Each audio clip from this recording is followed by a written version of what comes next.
bugun meni tug'ilgan kunim va bugun men sizlarga 20 yoshimda nimalarga erishganimni частично aytib bermoqchiman. На самом деле men kecha o'tirib olib o'yladim, ertaga menga 20 nimalarni qildim shu yilda, nimaga ulgurdim. Bitta galereyamni ochib qarasam, ancha-muncha ish qilib qo'yibman. Kelinglar boshidan aytaman.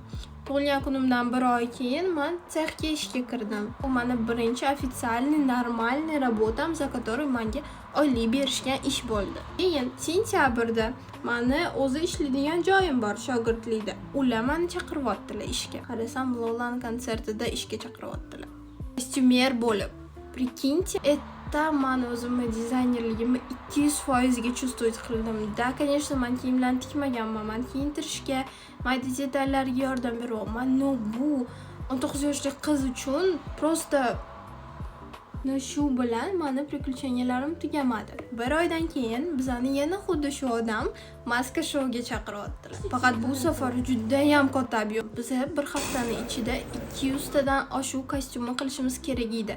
Bu degani 8 ta epizod, 8 ta epizodda har bittasida где-то minimum 10 tadan nomer va yerda 8 ta tansorlar bor edi va o'sha 8 ta tansorlarni hammasini kiyimini, o'tirgan jurilarning kiyimini, boshlovchining kiyimini hammasini bizlar qilishimiz kerak edi va bu hammasi bir haftada. Bizga undan oldin kunlar berishmadi. Maska showimizning orasida bizda Visa Fashion Weekimiz borligi haqida aytib beryapti. Mikrofonim ishlamay qoldi. Tak вот, biz hamma shu maskalarni qotganimizning orasida biz bir yil oldindan yig'ilib harakat qilgan Visa Fashion Weekimizni vaqti kelib qoldi. Biz imенно shu proyektda eng qiyin kunlarimizni o'tkazdik desam bo'ladi, chunki juda ham qiyin edi. Ikkita proyektni bitada olib borish. Showimiz tugadi, Visa Fashion Weekimiz tugadi va o'ylaysizlar, meni questim tugadi deb o'ylaysizlarmi?